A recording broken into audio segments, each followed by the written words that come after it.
Héritage d'Alain Delon, on sait la somme exacte que devraient toucher respectivement Anouchka, Anthony et Alain Fabien.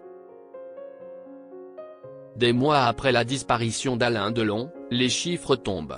On connaît désormais les montants précis que devraient toucher ces trois enfants. Et comme pressenti, Anouchka, la fille préférée de l'acteur, a été clairement favorisée. C'était un secret de polichinelle, qu'Alain Delon n'a jamais pris la peine de dissimuler. S'il devait privilégier un de ses enfants, ce serait Anouchka. Et il est semble-t-il passé à l'action. Comme le révèle Paris Match, un deuxième testament, signé par Alain Delon le 24 novembre 2022 à Genève, en présence d'Anouchka Delon et de Christophe Ayala, ancien avocat du Guépard, mais sans ses fils, fait d'elle sa seule héritière morale. Autrement dit, c'est elle qui aura le dernier mot sur l'utilisation de son image, de son nom, de ses œuvres. Une différence de traitement avec ses frères qui risque de creuser encore un peu plus le fossé entre eux. Anouchka Delon sort du silence et évoque les tensions avec ses frères. Ce jeudi 22 mai, dans les colonnes de Gala, Anouchka Delon a enfin dit ce qu'elle gardait pour elle depuis des mois. Et ces mots claquent comme une gifle: ce qu'il s'est passé l'année dernière, c'est un double deuil pour moi. D'un côté, la perte de son père. De l'autre, celle de ses frères, avec lesquels le lien semble irrémédiablement rompu.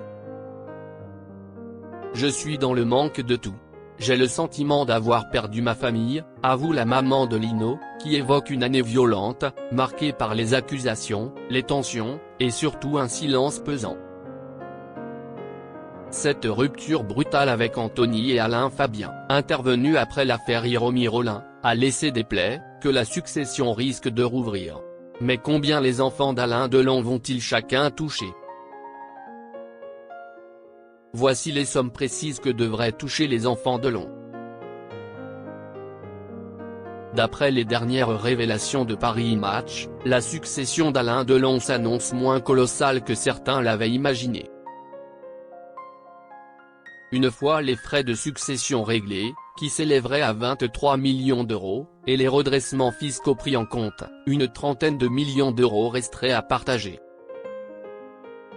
Anouchka devrait ainsi recevoir une quinzaine de millions d'euros, tandis qu'Anthony et Alain Fabien, eux, se partageront chacun une enveloppe estimée entre 6 et 7 millions d'euros.